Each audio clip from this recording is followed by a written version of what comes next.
What's up, everybody? Welcome back to the program. We are the Cenobites, back to raise some hell, and today I'd like to dedicate a song for the beginning of this episode. Oh, God. Here we go. Listen to this episode, and it could be nice. But if you don't listen to this episode, it's totally cool, but we're going to make more episodes. Not once, not twice, but as many times as it takes. You're about as good as Longlegs, dude. You can't sing for shit. That really hurts me, man. Anyway, as Jason just said, today we are covering something that I've never experienced in my life. Longlegs from 2024. I'm Dusty Lane. I'm Jason Mitchell. And we are the Cenobites. I literally have a gig tonight, dude. What do you mean I can't sing for shit? I came for you. We have such sights to show you. What an excellent day for an exorcism. I said, I'm not gonna hurt you. I'm just gonna bash your brains in. Play a game. What's the boogeyman? As a matter of fact, it was. This is God. We all go a little mad sometimes. Haven't you? Let your brothers into that door! But sometimes that is better.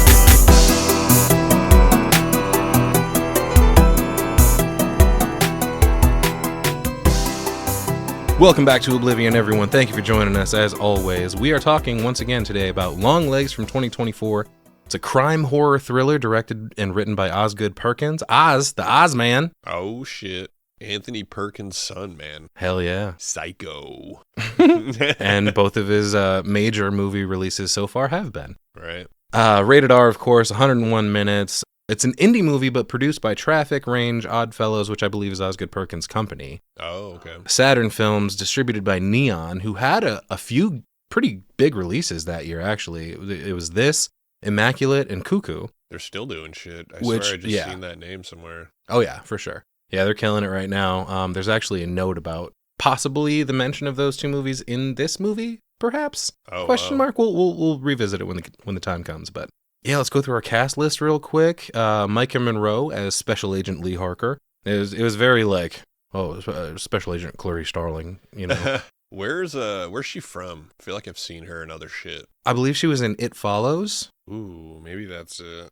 She crushes it in this role for sure. Right. We got the Cage Man, of course. Nicolas Cage as Longlegs himself / Dale Cobble is his real name. Jesus. Dale Gribble. Dale Ferdinand Cobble. Blair Underwood here as Agent William Carter. Alicia Witt, who I haven't seen since fucking Urban Legend. What's she been up to lately? Oh, wow. That's Mama / Ruth Harker. We've got Michelle Choi Lee as Agent Browning. Dakota Dalby as her partner in the beginning, Agent Fisk. Kiernan Shipka as Carrie Ann Camera, and she's got a fucking wild-ass scene later on in this. Right. Ava Kelders as Miss Ruby. And Carmel Amit as William Carter's wife, Anna. As always, we love to mention cinematography, which was unbelievable in this fucking movie. Oh, shit, yeah. By Andres Arochi Tinajero, I believe is how you pronounce that. I probably butchered the shit out of it. I'm sorry. Music, I ran across a bit of an interesting thing because it said music by Zildji. I'm like, what the fuck is a Zildji? And apparently that's a pseudonym for Osgood Perkins' brother Elvis Perkins. Elvis Perkins? Yeah, he's a like a folk rock musician kind of. Cool, dude. Yeah, man. And That's some I cool think names. the soundtrack in this movie fucking rocks. The entire way. We got a bunch of fucking T-Rex popping up. We got Right. some Duran Duran, Lou Reed in here somewhere. The plot for this movie is basically, we find out what would happen if Clarice Starling was recast yet again, only to find out that her creepy deadbeat uncle who lives in the basement was Buffalo Bill all along. Right? That is an astute observation. We are set here in Oregon, not Seattle, which I thought because he was talking about the Mariners in the beginning. Overall impressions of this movie, I know you watched it a couple of times at this point, same with me. Was there a change between the first and the second time you watched it? Dude, hell yeah. I fell asleep in the theater the first time. I don't know why. Falling asleep in the theater. Yeah. How do you do that? It's so loud. I don't know. Somebody was laughing at me because I was snoring. The second watch through was way, way better. I suggest not taking it as serious as it seems. Yeah, man. Like, that's kind of where I'm at, because when the first time I watched this movie, I didn't really like it.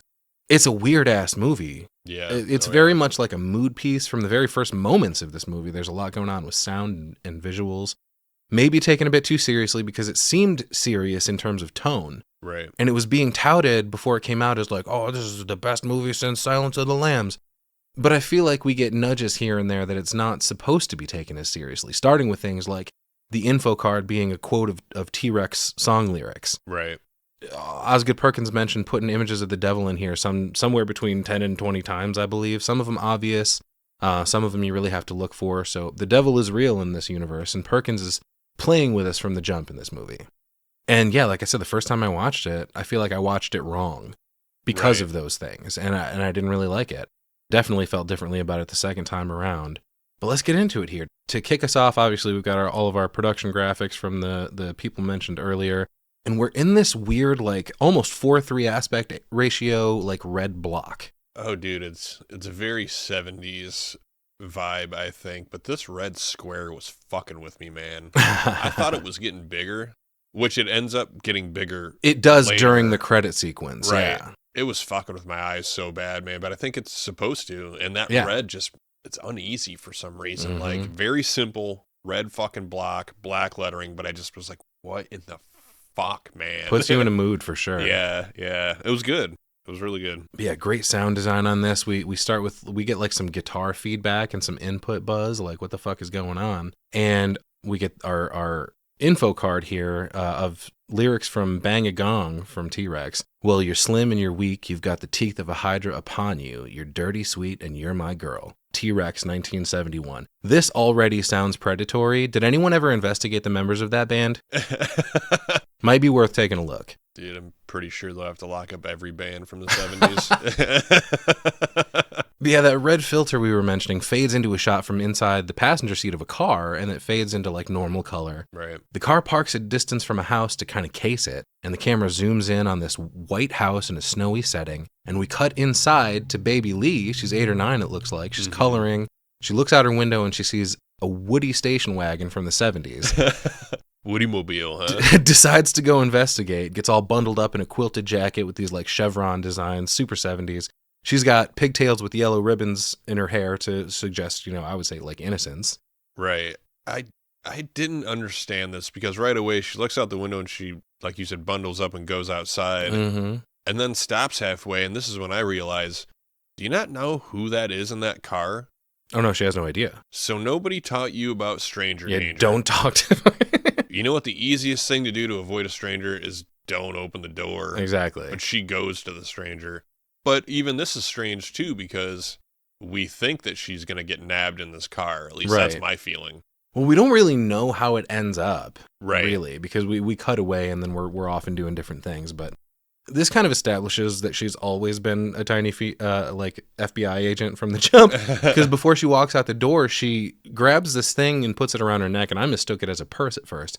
But it's one of those old style Polaroid cameras, and that's how we end up with the picture later of Longlegs. Oh, okay. Right. Okay. So she kind of stops to look at the car. It zooms in on it a bit, and then she starts hearing someone off in the distance going, "Cuckoo, cuckoo," and she reacts to that and looking over her shoulder. There's these really cool, like staccato violin plinks every once in a while that always does a good job of putting you in a certain mood when you're watching something as well. And the score kind of crescendos as we zoom in on the car. She walks to the backyard. We're still in that 4:3 aspect ratio, importantly. Right. We never changed from that yet. She looks around, and there's a music spike, and the tone sort of pulses. Suddenly, she turns to encounter a male character, and this is our introduction to Nicolas Cage in an extreme close-up. So much so that his eyes are not shown. He's all washed out, and he's got like a white, gray, khaki jacket. There's a wool collar on it, and a pink vest, white button-up shirt, a neckerchief. He's fucking like, we only see the lower half of his face, and it's all white and cracked and powdery because he's like caked in makeup or something, like a low-rent drag queen. Got a fucking butt chin and fish lips, scraggly, ashy, fucking gray, blonde, curly, shoulder-length hair. basically looks like a washed-up actress that had way too much plastic surgery and is not okay with her current station in life, but trying to make the best of it. He's you know, just fucked. Fucking creep-tastic, dude. Yeah. And he chuckles a little bit, and he's breathing all heavy, and he goes, "There she is, the almost birthday girl. Oh, but it seems I wore my long legs today. What happens if I..." And then there's a big music sting as he bends down, and his face is revealed for just a split second before the title card, and it's still the same red box as before. And I paused to get a good look of Longlegs and his unsettling, crazy, fucking, like, no eyebrows. I really do think it's a great character portrayal from Nicolas Cage. We get very little of him as we know him because he's completely engulfed in this character. Yeah, dude, gross. Yeah. Fucking gross. So Jewel by T-Rex begins to play as we get into our credit sequence, and during this, we get flashes over that red background, and it puts us on our heels a little bit. This is more of that technique being employed of putting us into a more serious tone, and I'm not sure how intentional that is. Mm-hmm. But there's a snake from the looks of things, some crime scene photos from Longlegs' murders. Fuck yeah. And yeah, I had to pause those as well to get a good look because the flashes are so fast. It's like subliminal messaging. Right. Yeah, the credits are almost kind of minimal here again. Mm-hmm. You know, it's that damn red background. Unsettling, but ouch, my fucking eyes. Well, we move on to part 1, his letters. And there's an opening scene of like an FBI briefing with grown-up Lee sitting in the crowd there. This guy goes, "All right, kids, this is the part you get to do the things the grown-ups don't want to do anymore. Door to door, on foot, knock knock, have you seen this man?" Yeah, Jesus Christ, man. When's the last time you've heard a door-to-door searching for a serial killer? Yeah. That is fucking dangerous, I Exactly. think, you know? He mentions partners have already been assigned so no one gets hurt feelings. I think Fisk, he kind of gives Lee a look like he already knows that they're partnered, and he's super digging that because he's into her a little bit. Hell yeah. They mention the suspect likes to visit a certain kind of neighborhood. He's a middle-aged Caucasian male, not likely to go quietly, so let's always assume he's armed. We'll go alert and careful. To be clear, they're not talking about Longlegs here, as we might assume. This is our preamble to introduce us to the grown-up version of our protagonist and give us an excuse to pull her into the hunt for Longlegs. So Lee and Fisk pull up to this house in a suburban neighborhood, and Fisk is like, "All right, well, I'm all right to be the one who goes up and knocks if you want to hang back." And she's just like spaced out in the passenger seat. Right. And he calls her name again, which I wanted to mention kind of an homage to classic horror films. Her name is Harker, like Jonathan Harker or Mina Harker from Dracula, Nosferatu. Oh, okay. But he's trying to get her attention like, "Hey, man, you good?" And she's like, "Yeah, I'm all right." She's pretty awkward and known to be kind of, you know, she's pensive, looking out the window of the passenger seat. There's great cinematography here as it zooms and the music spikes a little bit. Lee seems uneasy, though. She gets out of the car, she walks around in front of it, looking around the neighborhood, and everything is very 90s, I noticed at this point, including the car, clothes, hairstyles, everything. Oh, yeah, dude, sick Thunderbird. Dude, I thought I was watching an episode of The X-Files for a minute. No, Mulder, I'm telling you, he's in that house. Yeah, dude, she's got this weird, like, premonition, you know? Yeah. I kind of liked what was happening here because you don't really know that she's got any feelings yet, but she's staring at shit and you get these cool camera shots, but I kept pausing it and squinting, going, what's with this music change? Mm-hmm. Where is what's happening? And there was nothing there. Right. You know? it just wanted to put you, it was just an ominous cloud, you know, cast over everything. Right, and it was good. Yeah. It definitely was good. So her partner comes back from another house, and she's still staring at the one across the street, and he walks up saying, "Hey, that kid smelled like narcotics." Oh, yeah? Is that like a metaphorical smelled like, or did he actually smell like literal nondescript drugs? Because you're either one hell of an FBI agent or at least a fun guy to have in the office. I would have assumed he smelled like Teen Spirit. Smells like dope, really. But he has to like nudge Lee to get her attention, and she just blurts out, "He's in that one." And he's like, "What's what one?" Like, I love that fucking line. But she goes, like, "This house right here, 3525, he's in there." He's like, "Well, what makes you say that?" And she's like, "I don't know, but we should call it in." What? What the fuck are you talking about? He's like, hell no. As an FBI agent, you want to call in your hunch with zero evidence. Right. She's just going like, "Nah, dog, I'm telling you." Bro, I would have fired her that very morning. And maybe put a restraining order on her because of her crazy voodoo magic. Yeah, pretty fucking crazy. But Fisk is like, "No, man, we're not calling in a hunch on our first day out doing this." But he's like, "Look, I'll take a look. Just relax. We're going to walk up to this house. And clearly she does need to relax. Did you see the fucking neck tendon sticking out here? Jesus. Oh, yeah, she's freaked out. I feel like Fisk goes about this the entirely wrong way. He walks up to this house and bangs real loud and yells FBI.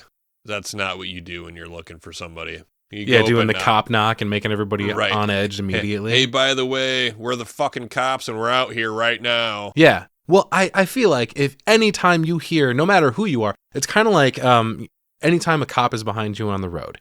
Doesn't matter if you're the world's most perfect driver, never had a ticket, anything. You're automatically going to get nervous. Right. So if somebody comes up and is like, FBI. Right. I'm not opening that door. I'm probably sneaking out the back. I didn't do shit, but I'm still not sticking around. He might not have been approached at the door like he was here in a second, had he not announced that he was the FBI, is all I'm saying. It's possible, yeah. There's a great shot of them slowly approaching the door, and the camera is on her and kind of panning backward on her face as her partner knocks and announces themselves. We're doing a great job of building tension here so that we as the audience kind of get a heads up that some shit's about to go down. And Fisk knocks on the door, camera view's kind of still on Lee, and the door opens up, and Fisk goes, "Hi there. Just wondered if you would take a look at that for me." Bam! Yeah, pop. Not a fucking word from the dude inside. The camera flashes back to Fisk standing facing the door, but we can't see anything inside. He just gets fucking blasted. We see the muzzle flash and then blood and brain matter rain down everywhere. He just gets fucking capped. Yeah. Caught one of the melon. And Lee falls back against the wall here, but she's leaning up onto the window. Is it just me, or is that not a terrible fucking idea? Windows are pretty easy to see through, and more importantly, pretty easy to shoot through. Yeah, I don't think she goes about this the right way either. That's more points off your FBI exam, Lee. It's not looking good. Yeah, no, it's completely fucked. She panics. She puts her hand on her gun and then enters the fucking house. Yeah, she runs in and there's fucking like plastic hanging everywhere, but it's empty otherwise. I'm pretty sure the plastic is up because it's being painted, but it looks like a damn Dexter kill room in the whole place. Oh yeah, they're just doing a little remodeling. Right. So Lee's moving through the house with her gun drawn, heavy breathing. The score and sound design are killing it here. Fantastic. Oh yeah. She moves upstairs through more plastic. She comes across the shadow of a man sitting on the one piece of furniture in this house, which is a bed or at least a mattress, no sheets. And this guy's just sitting on the bed with his arms raised. And I don't understand why he just decided to kill the one FBI agent and then just give up. Yeah, I'm not really sure either. Come on, man, try for a little longer. You can still get through this. Right. Especially with how flustered Lee is, he probably could have taken her out without too much trouble. Oh, yeah. No, she was a easy target. I mean, maybe he just had the one bullet.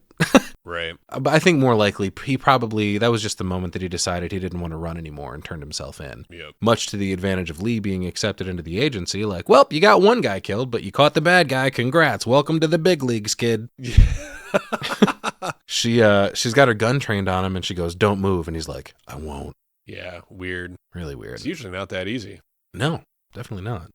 We cut to a weird Rorschach type of test on Lee. She's sitting in a dark room behind a desk being shown pictures and asked, what's the first thing that comes to mind, basically? And it goes, state your name and rank. She's like, Special Agent Lee Harker. And she does have the faintest twinge of the Jodie Foster, Clarice Starling accent, I noticed. Oh, yeah. Every once in a while, you can just hear it a tiny bit.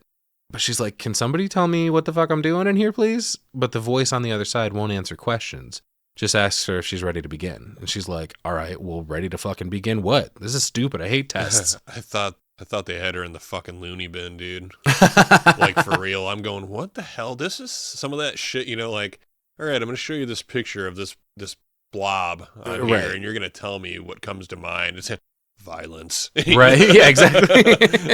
Like, I thought that maybe this encounter from the previous scene was like, oh, well, she's just fucked now. That was too much for her. Click, blood. Yeah. Click, intestines. Click, mama. The way that it, like, flashed so quick, too, I was like, maybe she blacked out and woke up in this room. So I was really confused for a minute. No, we just cut to the future, and the FBI is now trying to determine, because she just all of a sudden knew that there was somebody in this house. Right. I don't know how they translated that into, oh, well, let's see if she's psychic. Right. Instead of, you must be in cahoots with this motherfucker. How would you know he's there? Yeah. Oh, yeah. That's what I thought. She lucked out with that, but yeah, the guy goes, state the first word that comes to mind to accompany each image. And she goes, they go through them. She goes, camera, table, legs, tiger, door, mother, father, and piano. Milk tits. And we notice with the father symbol, when she says father, it's just a white triangle with a gray background, importantly. Specifically a triangle. Oh, shit, does he?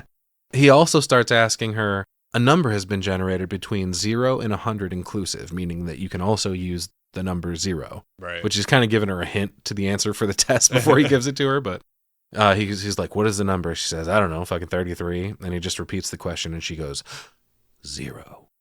And we cut to Lee sitting in the back of a car. Parked on a dead-end street, it's all bleak, it's clearly fall, windy, leaves all over the place. All the houses look exactly the fucking same except for color. I could never live like that. The subdivisions like that, dude, drive me fucking crazy. It's like some Stepford shit. But her boss, Agent Carter, is in the passenger seat, and we also have Agent Browning in the driver's seat. She's Asian and female. Good job, 90s. Hell yeah. So Carter says, hey, are you a baseball fan, Harker? She's like, hell no.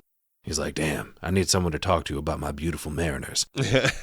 Which is what led me to believe at first they were in the Seattle area, which is not the case. I get you.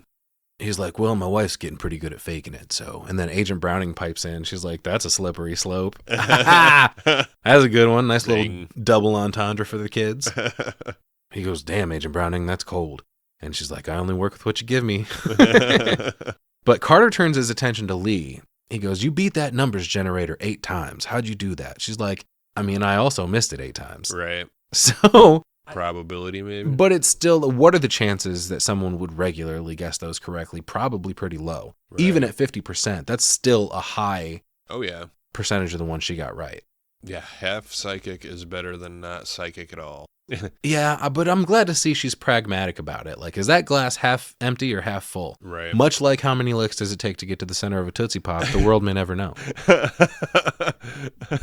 But there's some cool framing of the back seat with Lee, but you can see Browning in the rearview mirror, just her eyes right there. Mm-hmm. But then he goes into this story of why they are where they are right now. And he goes, hey, see that house over there? A family of 4 lived there for 12 years, the Horns. Nice people. Dad taught college, coached t-ball. Mom ran the church bake sale. And then, 2 months ago, they all get murdered inside. Hell yeah, dude. And Agent Browning points, what do you mean, hell yeah? That's terrible news. Agent Browning says there's 4 victims, but it's technically 3 murders and a suicide. And Lee's like, oh, did the father do it? And Carter's like, hell yeah, he did. He didn't do it halfway neither. He stabbed his wife 61 times before the blade snapped off the handle. So he would have kept going. He didn't do it halfway neither. Lee asks about the kids, and Carter's like, what about him? She's like, how many wounds? Why is that what you want to know about the kids? I mean, she's a thorough FBI agent. I guess, but that's your first question? How many times did the kids get stabbed? Well, did he... It raises a question. Yeah, I guess. Well, that's what he does, because he's like, I'm not giving you the answer to that. You can read about it in the file. Because he doesn't want to fucking talk. He has a little girl. Oh, yeah. So he doesn't want to fucking... Even though he is an FBI agent, this is literally his job. He's preoccupied a few times throughout this movie with, goddamn, I can't believe this is happening. Like, he's always got it in the back of his mind that Ruby is, turning however old she's turning. Her birthday's coming up, etc. Oh, yeah. Well, I'm just kind of like, did he finish with his wife? Did the kids get stabbed a couple hundred times? You know what I'm saying? It's 61 times sounds like he finished. Well, until he broke it. Right. I guess he must have did the kids first. That's what I'm saying. Like, sounds pretty fucking crazy. Anyway. So, Lee's like, all right, so 4 people were murdered is the way you phrase that. I don't understand. And Browning's like, well, neither do we.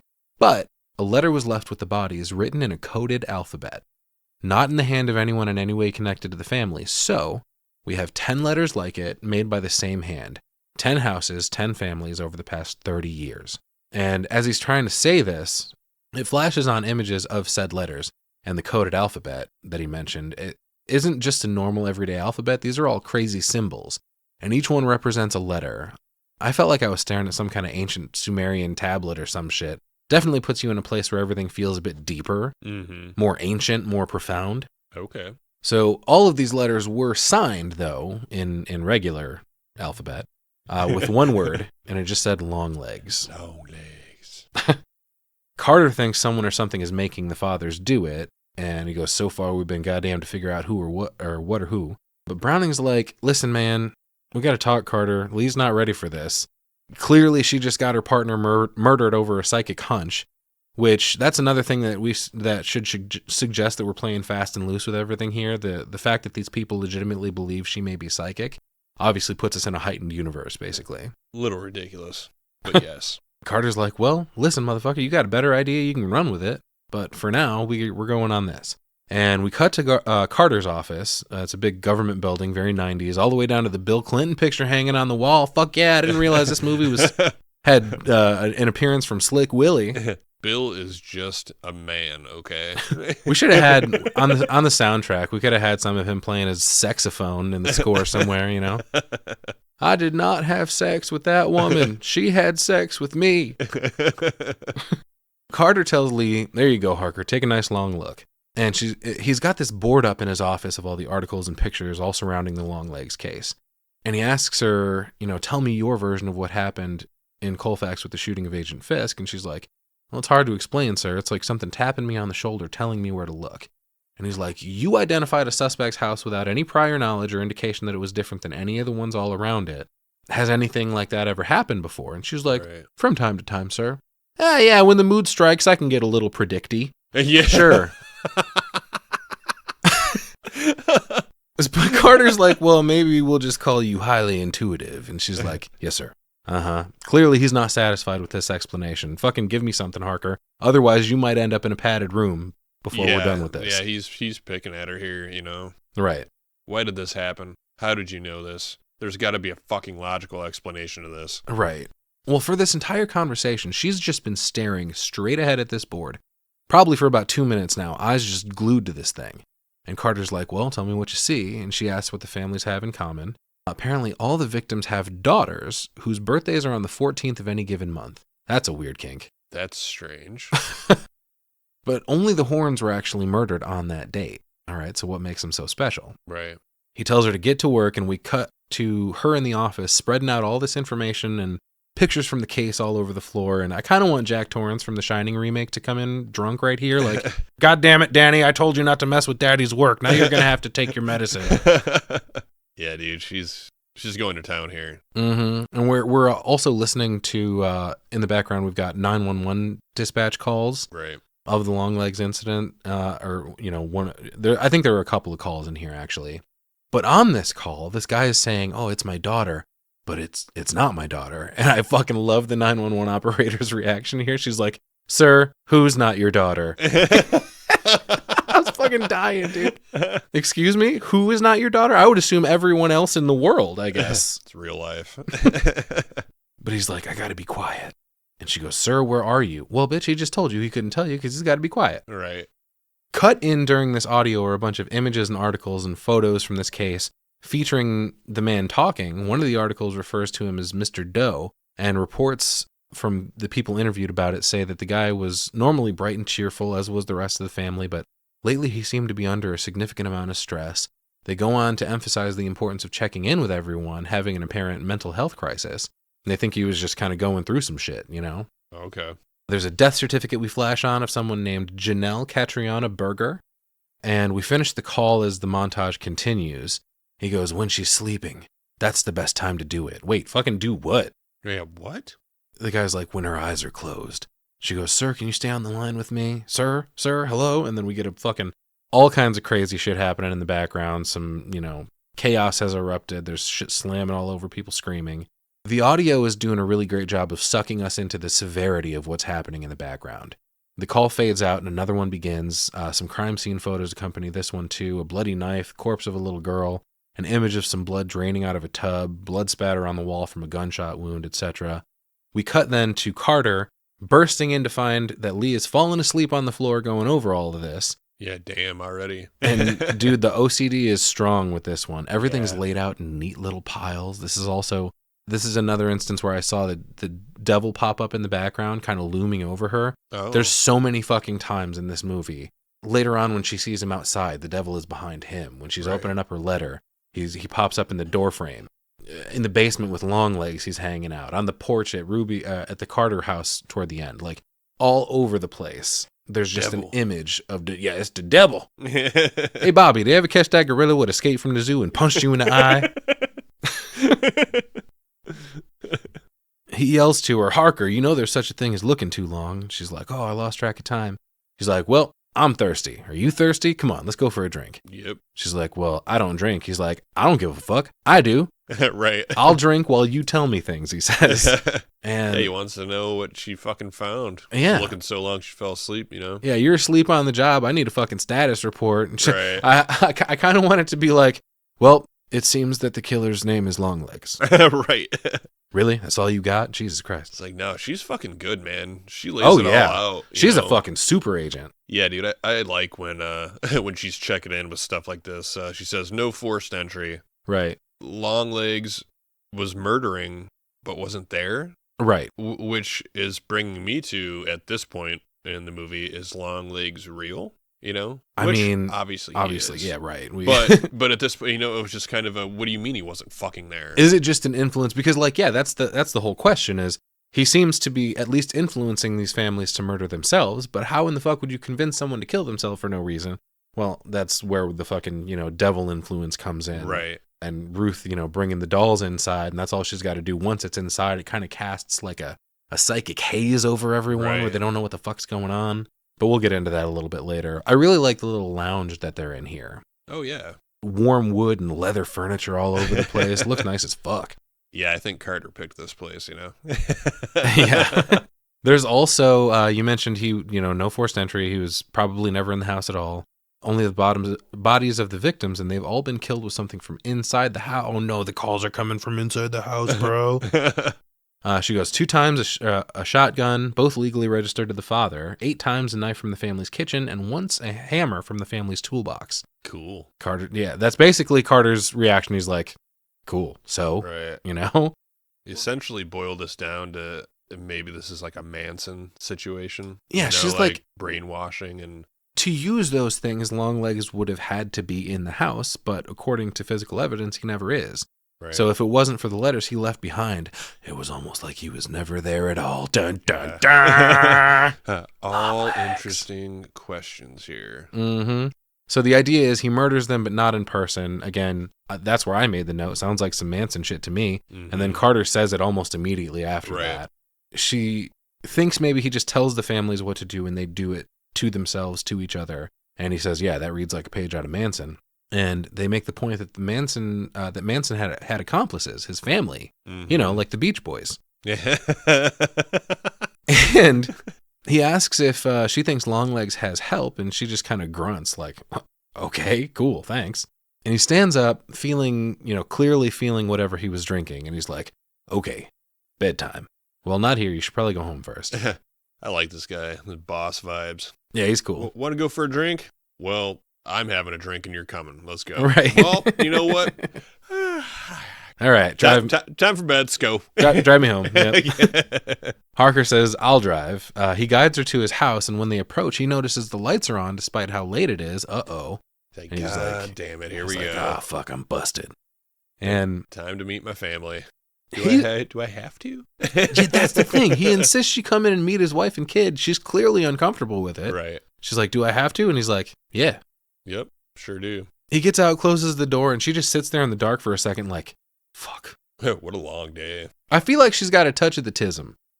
Not great with human interaction, but certainly highly functioning, you know? I don't mean that as a slight. I mean, I you know, know. that's kind of how people are referring to it. It's more of a broadened thing these days, I so. think it was just the touch of the tism. Kind of. So they go inside, and his wife and kid are there like, and just where in the hell do you think you've been, and who's the slut? Yeah. I thought that is what was going to happen there. Right. You know? He greets his daughter, and she's like, yeah, you didn't call to say goodnight. What the fuck, man? And he's like, oh, it was late. It was past your bedtime. And she's like, yeah, well, now it's even later and way past my bedtime. He's like, yeah, kind of screwed that up, huh? Nice try, but you're fucking cooked, bro. The kid turns to Lee and says hello, and she's like, who are you and why are you in my house? And Carter finally introduces her. Hey, this is Agent Lee Harker. This is my beautiful wife, Anna, and our daughter, Miss Ruby. Importantly, Miss Ruby. There's a theme in this movie of parents not wanting their children to grow up. and, the reason that Lee was allowed to. So there's just kind of a running theme throughout this movie that he's trying to infantilize her more than, kind of keep her innocence, keep her in her childlike state. But we'll see in a second here in the next scene that she's not fucking having that. Right. Anna goes, "Nice to meet you, Harker, but it felt a bit more like, thanks for keeping my husband out past curfew, asshole." Yeah. I'm glad that she ended up being really nice. Right. I thought this was definitely, like I said, a fight waiting to happen. Oh, yeah. The kid asks Lee if she wants to see her room, and she's like, "Not fucking really, man. What's in there for me?" She doesn't say shit, but we cut to the two of them awkwardly sitting on the bed, and the shot is fucking hilarious. Lee just, sitting there, just slowly turns her head toward the shelf next to her and picks up a broken trophy. Like, what the fuck happened to this? Yeah, what happened to this trophy's head? Well, apparently it got its head cut off, and she doesn't know where it is. And Lee's like, "Well, I guess that's more my job of finding things." She looks at, this little princess castle thing in the corner, and she goes, "What about that thing? Do you, fucking go in it or some shit?" She's like, "I don't know. I was never really a little girl." But Ruby says, "Nah, fuck that. It's too babyish." But Dad says he wants to keep some of my old stuff around so I don't grow up too fast. But I'm going to grow up anyway. Even veals grow a little, and they live in a box with their legs all tied up and everything. All right, weird flex, dude. Why do you know that? You're like 8. Delicious. Veal. Lee's like, "Veals have it pretty tough, don't they?" I'm so fucking uncomfortable with this whole I was conversation. going to say, they're both fucking weird, and it just kind of matches, really. Yeah. Ruby asks if Lee wanted to be an FBI agent when she was a little girl, and she's like, "No, actually, I wanted to be an actress." "Oh, good, you did it." Ruby Ruby says, "That messes up kids. Dude, you are a kid. Why does everything you say sound like it's coming from a middle-aged widow?" Maybe the devil's already here, Dusto. Sounds like, yeah. Ruby goes, "Is it scary being a lady FBI agent?" She's like, "Yeah, kind of is." And finally, mercifully, Anna comes back into the room, saved by the bell. And was that on purpose? she goes, "All right, you two, I'm sure Agent Harker's got a lot of very important work to do, and Miss Ruby Carter, well, it's tomorrow. So fucking stayed up after midnight." Ruby asks if Lee can come to her birthday party. What the fuck? No, why would she do that? Because they're friends now. Are they, though? Are they? Anna's like, "Well, sounds great to me. Why don't you ask her?" And she just looks over at Lee like, "All right, same question, your move." Right. You heard me. And Lee agrees to it for some reason after an extremely long pause. And then she drives back home while smoking a cigarette. Hell yeah, 90s, back when we knew they were terrible for you, but we just couldn't bring ourselves to give a shit. America. I like this shot. She pulls in and there's a camera shot pointed up at the trees, almost towards the sky. It's really just weird, ominous, the sky is super dark and gray and the trees are black almost. On a dark and stormy night. I've got a note like that later in the movie too when they visit the farm. But. Right, yeah. It's it just really kind of paints where she is, where her house is kind of. Yeah, dude, kind of in the middle of nowhere. Kind of secluded, yeah. She's got a sick ass fucking house, dude. She's got this log cabin in the woods thing going on. This place is fucking amazing. Right. She grabs her mail and hears somewhere in the distance just the briefest little sting of rock music. And it's a little foreboding, but it's not until you watch this movie a second time that you realize what's going on. You kind of just think, oh, maybe it's a neighbor being too loud, too late for the the first time through. Oh, it's Longlegs. But she also makes the world's most awkward phone call to her mom when she gets inside. And it's like, "Hello? Hi, Mom." Super long, awkward pause. "Lee?" It's me, Mom. Well, yeah, she asks, "Lee?" After she already called her mom. That's your only kid. She called you Mom, so who the fuck else would it be? She goes, "Yeah, I spent the day at home. Where else would I be?" And Lee's like, "What are you doing in the house? You have to let the fucking phone ring so long?" It rang at least 4 times. This is unacceptable. I'm on a schedule. I'm an important FBI agent. I got shit to do. When I call you, you need to answer. She probably couldn't find the fucking phone because it was covered in a bunch of bullshit. Because later we see this house. Oh my God, dude. Pack rat. Fucking shit everywhere. Just piles of shit. But she mentions, "Yeah, I'm trying to go through some stuff over here." Fucking good luck. That's got to take forever. And she asks, "Oh, are you okay?" "Yeah, I'm okay. I just can't sleep. Got a lot on my mind. Work stuff." And Lee's mom is like, "Nasty stuff?" "Yeah, baby. The nastiest of the nast."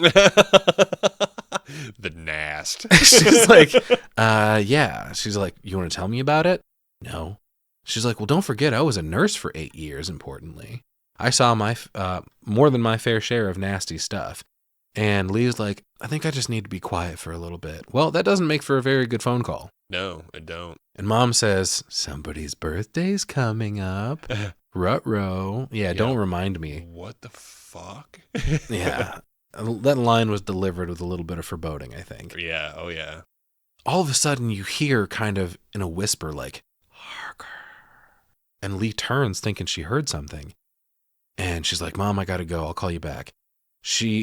It turns out her spidey senses were tingling for a good reason, because the second she hangs up, there's a loud-ass bang like another cop knock, knocking on the door. She pulls her gun, goes to investigate. Before she opens the door, she's like, hello? Oh, good choice. Don't you watch scary movies? You might as well come outside to investigate a strange noise or something. Which is exactly what she decides to do after she heads to the back of the house to look out a window and turns on a light and sees. Yeah. Well, we don't really know at this point, but it looks like a person underneath like a black veil almost. Kind of, sort of, yeah. I think it's just like the silhouette of Longlegs. He's kind of sitting behind a fallen tree or something, and I noticed this is another one of those, like they slipped the devil in behind him. It's a really cool shot, actually. I kind of want a poster of just that. Yeah, hell yeah.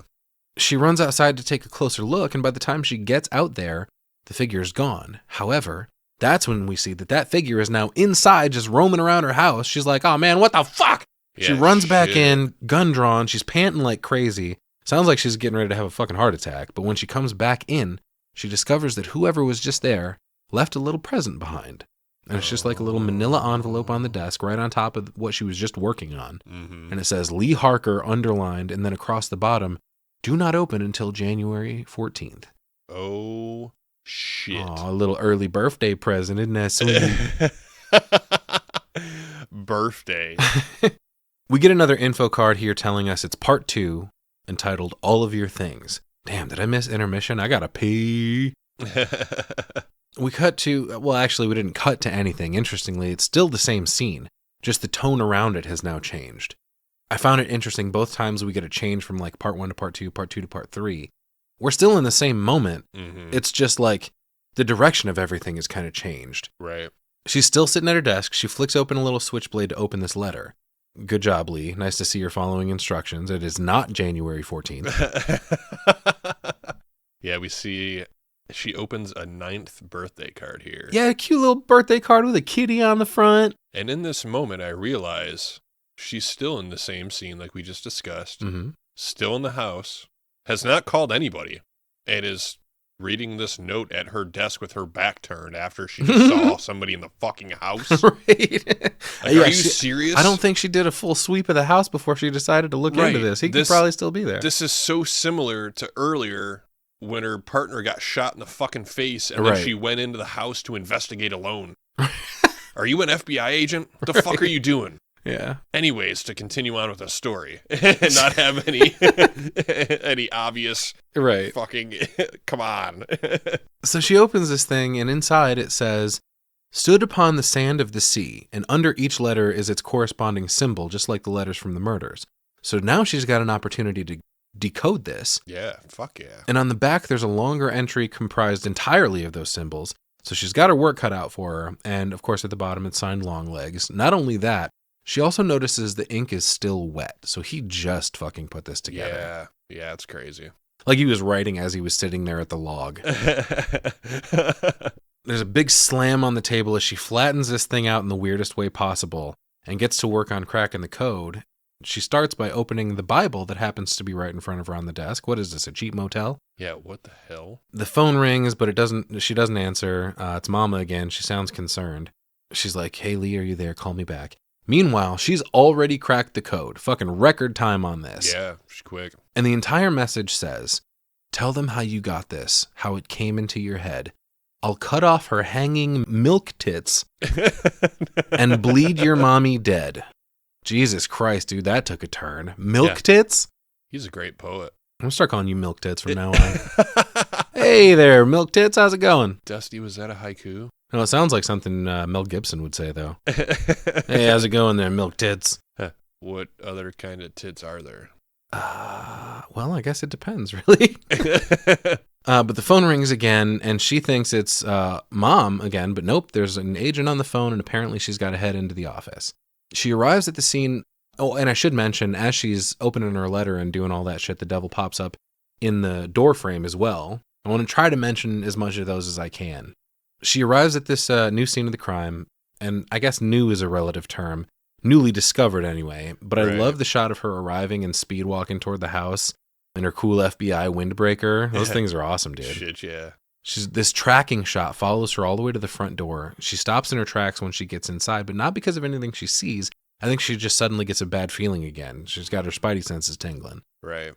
And Carter's in the kitchen, and he tosses an evidence bag down on the counter with another Longlegs letter in it. And he goes, him again, we're real late on this one. And hilariously, right next to where he puts the bag down, there's a cookbook open to a page with a recipe for beef stew with chutney, which is basically what this family has turned into at this point. And Carter goes, looks like the family was planning a trip.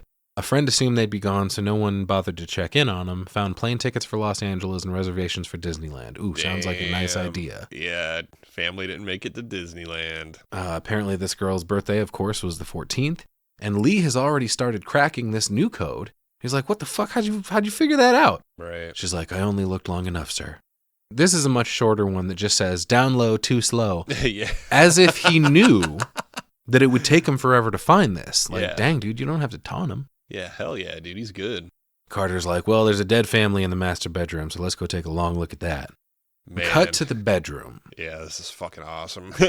And there's another, like, CSI agent giving him the rundown. Speaking of which, Jason, did you have that rundown ready by chance? Maybe if there's, like, an example of a rundown somewhere so I can get a better idea of what kind of rundown you're looking for. Anyway, she says, we found Dad in the garage, wrists and throat, kitchen knife in his hand. Wounds look self-inflicted, but we'll be sure when they're sure. And this is everyone else here, and it's not great. Lee asks, how long ago?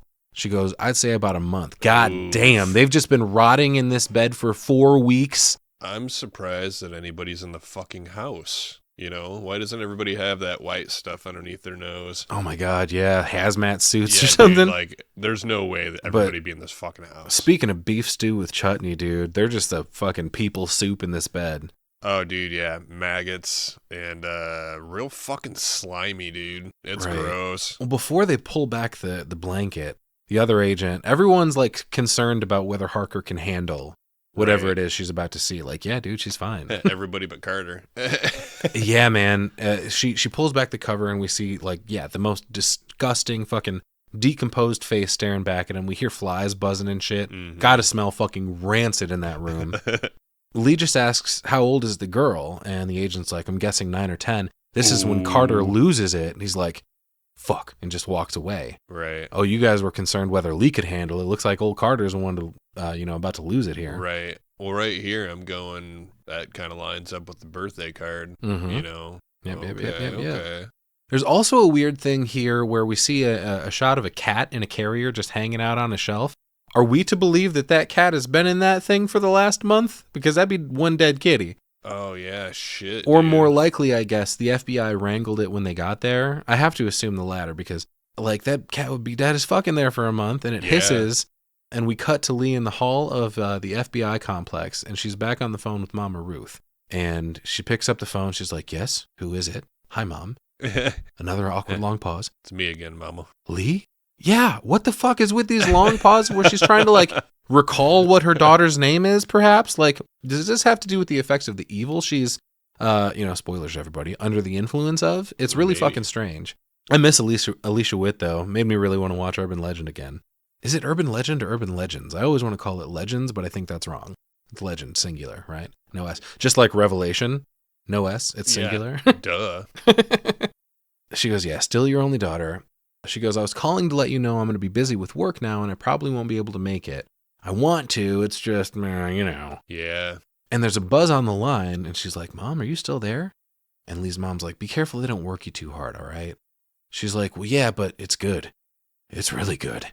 Like, she almost sounds horny about it right here. Starts breathing a little heavier. So had you noticed that you just said something about a buzz on the line? There was a buzz on the line when she called her earlier, too, and you know what I'm kind of thinking. Somebody else is on the phone. Yeah, Longlegs picking up because we find out, again, spoilers, everybody, he's been in the basement the whole fucking time. What? More on that later. She goes, they put me on something important. And she's like, what is it? She's like, well, I can't fucking tell you, obviously.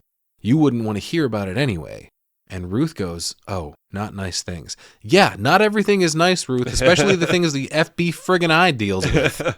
Get it together. Well, more importantly, will I see you on your birthday? Right. She goes, I don't think the Bureau has a division for nice things. And she goes, in terms of the birthday thing, I'll try. And then she goes, Lee, are you still saying your prayers? She tells her, yeah, just to fucking, she goes, listen, I got to go to get out of there. Mm-hmm. But her mom keeps her on the line. Lee, honey, our prayers protect us from the devil. She's like, I know, Mom, I'll call you later. Mom, you're full of shit. She sounds fucking whacked out, dude. She is. She's fucking nuts. We cut to Lee going through some microfiche, like a bunch of articles saying like entire family found bludgeoned at lakeside cabin. The devil made him do it. Satanic cult on the Oregon coast. Another death certificate for Andrea Paulina Gonzalez. She was only 13. Interestingly, here we see the name of the hospital featured somewhat prominently in this shot. Our Lord of Mercy Hospital. Mama Ruth mentioned being a nurse, possibly the hospital she worked at. Oh, yeah. Lee sees the date and starts to put together some things. She lines the dates of each month up and circles the dates of the birthdays and or murders, and then senses something over her shoulder for a second, more devil shit going on. She pulls out a book titled 9 Circles of Hell, and in doing so, she stumbles upon something interesting, and that is that in the illustrations of this book, she keeps seeing this inverted triangle motif. And she folds the paper in half and draws a triangle on it. This seems kind of arbitrary to me, but apparently she's onto something because the music swells, and then the fucking devil shows up outside the window and bangs on the glass. What the fuck? Just standing there in all his goat-horned glory until he dissipates into nothing. Cool. This motherfucker's like, hey, who reading that shit? We cut to the next day when Lee puts what she found down in front of Agent Carter, who has no idea what the fuck he's looking at. He's like, help me out here. She goes, it's an algorithm. His algorithm. He's like, help me out more. Yeah. Still not getting it. My thoughts exactly. She's getting a little carried away here. Yeah, she goes off for a second. Well, like you kind of said, okay, finding the triangle in the book, Satan shit, sure. The triangle with the dates, does that only work if the months are lined up the right way on your fucking piece of paper? Yeah, it depends too? on which one she listed first, which I guess there is a sequential order in terms of, chronologically. There would be. This one happened first, I'll put it, and then all the way to the most recent. I understand the pattern, but like drawing it on the paper just didn't really It just seems like bullshit to me. Like, right. She draws, a line through the days that happen to have one, but you also drew it through a bunch of days that didn't. Right. And then she kind of does the same thing on the other side. And then the funniest part about it, to complete the triangle, she just does it across, like, basically a section of the month. Like, of course that one's going to line up. It can only be a straight line. Right. It's just strange. I don't know, man. It's a little far-fetched. She puts all this information in front of Carter, and he's like, all right, what the fuck am I supposed to do with this? And she's like, well, I decoded his letters, and the one thing that stood out is the repeated reference to the fine time we had at the Camera family farm where X's marked the spot. And he's like, oh shit, the Camera family. And the good old Cam fam. That's when I was at Georgetown when that happened. And we get some more flashes of articles again here. Bloody massacre, a mystery, etc. So the story is that a priest made a weekly visit. Right. And this time, the father grabs the axe from the tool shed. He ends up killing the priest, his wife, and then himself. But his daughter was at school, and she's the sole survivor, which is Carrie Ann. Right.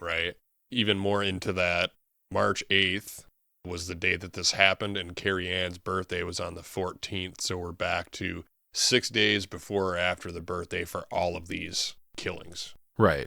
And he's like, oh, well, no shit. But I mean, like, isn't it part of it that the girl dies? Like, that's half the reason she's got the doll is an exact replica of the girl whose family it's going to. Right. So it's almost strange that, like, in this particular instance, nothing happened to the daughter, which was kind of the devil's whole angle from the jump. So is he pissed off that, I mean, eventually he ends up getting her anyway. Right. But, I don't know. It's just weird that this is a one-off incident. Like, doesn't exactly fit his normal MO. So it seems like it's out of the ordinary, but as long as she still dies to complete everything? Mm-hmm. I guess. You know what I mean? I fucking guess. Like, as long as the devil collects the soul at the end of the day, you know? Right.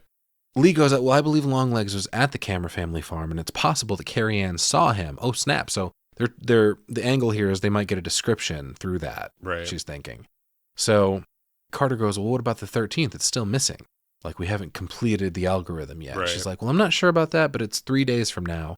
Maybe Longlegs will kill again. So it's giving us a ticking time bomb at this point for the rest of the movie. I mentioned at some point in my wrap-up notes for this that, like, the pacing is a little, maybe some people won't be super into it, but I think it's less a problem of pacing and more just the fact that some of the scenes are a little bit drawn out. Mm-hmm. I feel like this movie moves like a motherfucker, actually. Right.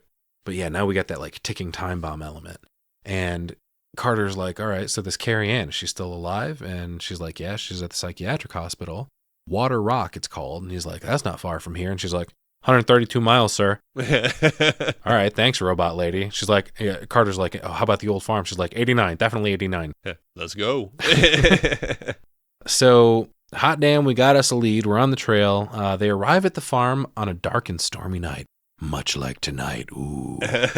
And they search around a bit. I love all the visuals in this sequence. A lot of extreme dark, and then that's cut with bright light washing over it in certain points. Yeah, the storm rolling in is really cool. We get some storm clouds, and really just the sound from that kind of puts a vibe on what's happening right now. Finally, they see a bunch of black tape making a bunch of X's. X's mark the spot, and that's sort of sealing the door closed. So they get it open, go inside, eventually find more X's leading them upstairs, and once they get up there, we get a fucking amazing shot of this big, like, barn room, totally dark except for these two brilliant shafts of light filtering in through the windows. It's fucking fantastic. Yeah, it's just like the hayloft, essentially. Mm-hmm. That barn's fucking huge. Right. And in the middle of the room, they find a big crucifix laying on the floor covered by hay, which of course prompts Carter to pry up the floorboards. Mm-hmm. And inside he finds a piece of paper with an inverted triangle on it, and it's got a smiley face in the middle of the triangle. Come on, Longlegs, this is no time for jokes. And under that is what looks like another corpse at first, but we quickly realize it's a doll. Oh, good. I was worried for a second it was going to be something creepy. Yeah. Is that real hair? What the fuck, dude? Why, yes, it is. Yeah. This moment is kind of dumb because they lift the doll and nothing happens, but all of a sudden the doll's eyes shoot open for a quick little jump scare before we cut away to the next scene. That was a little forced to me. Eye-open jump scare. Scared the fuck out of me. It got you? Fuck yeah, it did, dude. I thought it was dumb as shit because, like, they have those dolls. Have you ever seen the dolls? It's just a little baby doll, but it's like working eyes for some reason. They open and it's when you raise it upright that the eyes will open. It's like a weight. You lay it back down and the eyes close as if you're putting your baby to sleep, kind of a thing. So as soon as he lifted this thing, if that was the case, its eyes would have opened as he was lifting it. I expected it to open. It was the crescendo. Well, it's just been in that box for so long that it was kind of just stuck for a second and needed to jolt it, and then they shot open. The quick cuts and the loud fucking noise, it's getting me more than the eyes, but it just fucking, I jumped for sure. Jump scares are probably 80% sound. Right. Now we're at the coroner's office, and this doll is laying on the autopsy table as if it was an actual corpse. There's fucking x-rays all over the place where we see, like, the little brain ball inside this doll's head that he removed. And the coroner... why are they treating it like it's a fucking body? Right, exactly. It's so weird. They're, like, in the morgue and fucking doing a whole thing on this. Right. You could have done this on a workbench or something. Cop station. The coroner goes, she's handmade, that's for sure. And beautifully handmade at that. Porcelain head, hands, feet, unbleached canvas body, cotton stuffing. The hair is human, what's left of it. All in all, it's beautifully made by a highly skilled craftsman. This dude seems to be enjoying this way too much. Yeah, why is this guy so informative on fucking doll making? Is he also into dolls? Porcelain dolls, Russian nesting dolls, sex dolls? What are we talking about here? Yeah, okay. Carter asks, all right, well, what about that ball? That's kind of weird. And he's like, well, that was inside the head, so I've been calling it the brain. It's hollow, empty of object or matter, but listen. And he puts up this little, like an ultrasound microphone or whatever, up to this little metal ball he found in the doll's head, and there's like a frequency coming from it. Some strange things are most definitely afoot at the Circle K. Lee suddenly gets some flash images in her mind of snakes coiled up and ready to strike. And we cut to a weird shot that shows a dressing table mirror with this doll in the reflection telling us that the shot is from the POV of the doll. Right. Also creepy. Like it's a sentient thing, and this is its memory. Oh, yeah. Longlegs walks up to it and starts having a conversation, like you do with dolls. And he goes, "What's your name, little angel? It's nice to meet you, Carrie Ann. Now, I know you're not afraid of a little bit of dark, because you are the dark." Oh, dun, dun, dun. Longlegs. We're getting more and more, little by little, the bigger picture here. He called the doll Carrie Ann, so we know that's a real person. He's either practicing the conversation he plans on having with her on the big day, or this doll has now replaced Carrie Ann, and her identity now belongs to it, which could explain why she's in the mental hospital. I guess we'll have to wait and see. Right. He covers the doll with a black shroud of some kind, and we go back to the morgue for a second, but as he covers it, we can see the doll's eyes glowing orange-yellow, kind of. Yeah, fucking creepy. The coroner sounds like he might be losing it a little bit, probably to his proximity to this doll or the weird ball he found in it, but he goes, "The other night I could have sworn it was whispering my ex-wife's name over and over again, but I've been working very late and fucking these dolls, so of course it wasn't." I mean, do you think maybe that doll was starting to have an effect on him? Oh yeah, big time. Yeah. I do got to say the shots of this doll, it does look very lifelike. Yeah. Carter goes, "Well, can the brain be opened up?" And the coroner's like, "Well, yeah, but it ain't going to do anything for us. There's nothing in there." And he's like, "All right, well, let's go see Carrie Ann, I guess." Before we check in with Carrie Ann, though, we cut to a fun little scene where Longlegs takes a trip to the hardware store. It's tough being a serial killer, There's always so many little errands you wouldn't expect. People think it's all stabbing and glory, but you got to do the legwork, man. And who knows legwork better than the guy who literally has leg in his name? Long legs.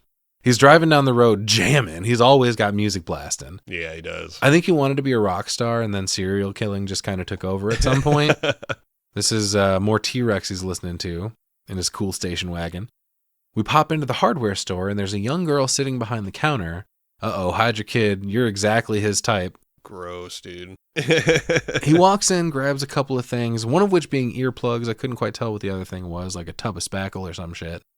And he sits him on the counter, and the girl asks if she can help with anything else. And he decides to do some weird shit where he covers his eyes and goes, "Cuckoo, cuckoo, cuckoo." And she looks at him like, "Yeah, I don't know what the fuck you're doing. I don't know what that was supposed to be. Anyway, are you done or what?"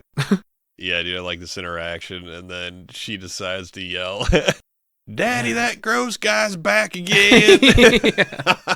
Well, he's trying to ask her, like, "What's your birthday, little angel?" And just stands there, like, fucking chuckling, all creepy. Like, He's super weird and gross. He's also wearing a bathrobe for no reason. He's just the weird guy from in town, evidently, not really freaking anybody out too much. So we cut back to him in the car, and here's where we get the true Cage coming out. He's driving, and out of nowhere, he just shrieks, "Daddy! Mommy! Unmake me! And save me from the hell of living!" Like, super caging out, We all feel like that, huh? Oh, absolutely. You gotta scream in your car sometimes. It's the only way to get through it. Unmake me. Unmake me. Yeah, I don't know what that was supposed to be. Anyway, I guess he was just mocking her or his victims in general. Either way, super weird. We cut back to Carter and Harker as they're talking to the head of this hospital that Carrie Ann is in.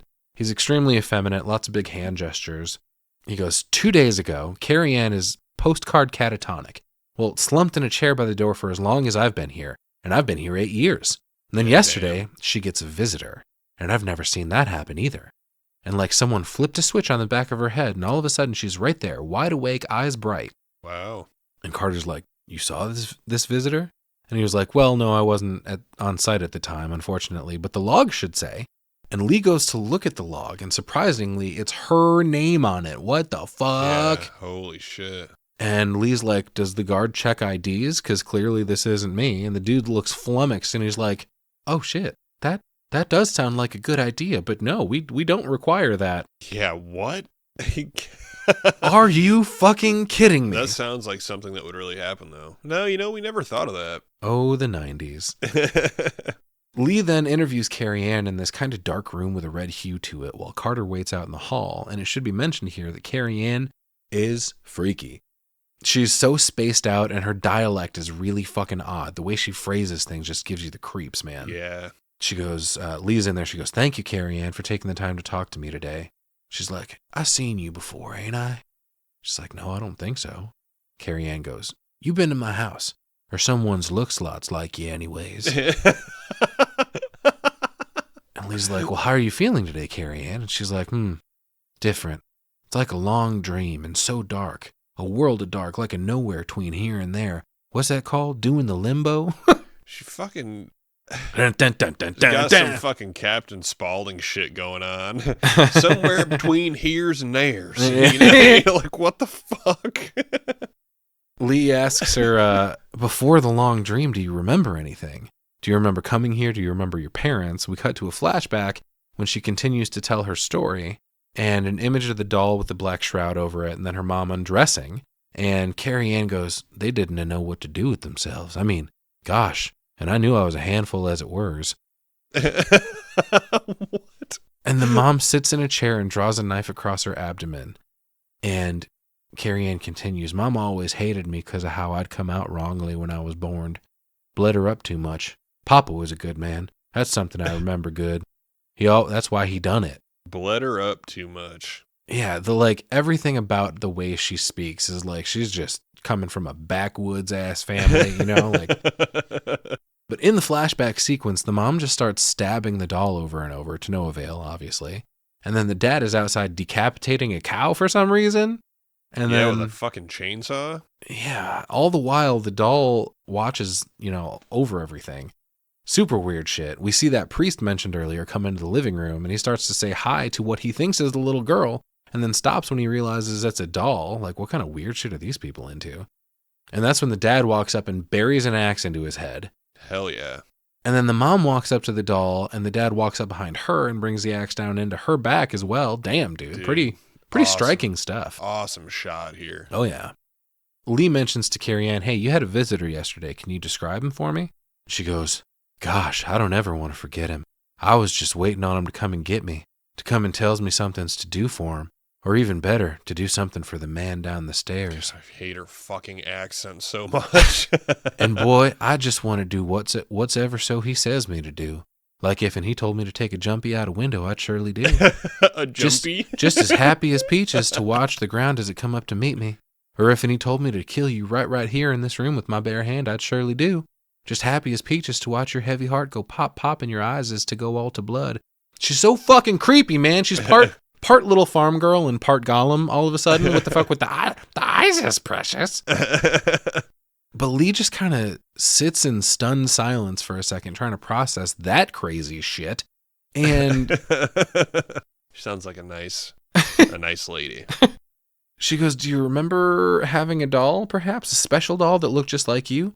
Carrie Ann's like, "Nope. And you don't remember neither, you dirtsy, flirtsy old angel bitch." Yeah. Now she's talking shit. "All right, well, it was nice talking to you today. I'm just going to go, no need for name calling. I'm just going to get right out of here." We cut to Lee in the bathroom afterwards, having a moment trying to regain her composure. Like, what the fuck was that? Yeah, that was a lot on her for sure. And can't blame her. Right. We get a quick shot of Longlegs just hanging out in the basement, washed in red light. He's got nudie pictures of young girls up. I won't say little girls as in minors, but they're certainly young, and it's gross either way. So he's laying on his nasty mattress with his Bible open. And he's not. Bible? I thought he was just getting a nice little read in. I don't know. I assumed it was a Bible for probably whatever an reason. audiobook. It's like studying for the opposition. You know what I mean? Like okay. reading the opposing team's playbook. Oh, okay. But he's not really reading it. Instead, he's staring off to the other side of the basement where the devil materializes again. And I found it interesting as we're cutting back and forth between these two shots. The shadow in the window behind Lee kind of grows a little bit, maybe suggesting the influence over her is growing as well. Yes, I almost wondered after seeing a lot of these cuts like that if Lee is seeing these cuts, is she seeing Longlegs or these flashbacks, She's not. No. I think we're just kind of showing what's happening in tandem, essentially. Okay. All right. So there's been a lot going on. Carter decides to break it down for us now, and I'm so fucking appreciative of this. So, long story short here. Longlegs murders a family in 1975, but he probably wasn't even in the house when they were killed. Then he comes back almost 20 years later to visit the only survivor, signs in as the agent chasing him, and then leaves his only surviving victim feeling much, much better than before he got there. Yeah, dude, she's floating on a cloud. There we go. Nice little exposition dump. Just to recap real quick. Let's see the replay. Yeah, I like that. Thank you, Carter. Lee mentions she came out of her catatonia the same day we found the doll. That's kind of weird. Ooh, coincidence? But is it because of that, or is it because she was visited from Longlegs? We may never know. Well, he's just a man and not a witch doctor, Dusty. Well, yeah, that's okay. So Carter says that's, can't be a coincidence or whatever. He goes, look, we opened the ball in the doll's head. There's nothing inside. She goes, maybe we're missing something that, I don't know, makes it work. And in some cultures, dolls are used in magic to control people. And Carter says, so he kills him with a doll from somewhere else. By what? Remote control? Longlegs is just a man, Harker, not a witch doctor. Sit down. I mean, maybe he is a witch doctor. Let me do a quick incantation. Ooh, ee, ooh, ah, ah. Ting, tang, walla, walla, bing, bang. Oh, no? Okay, dead end there too. Damn. I don't think it worked. All right, fuck. Carter goes, how does Longlegs know your name, Harker? That is the question of the hour. How are they connected? How does he know so much about her?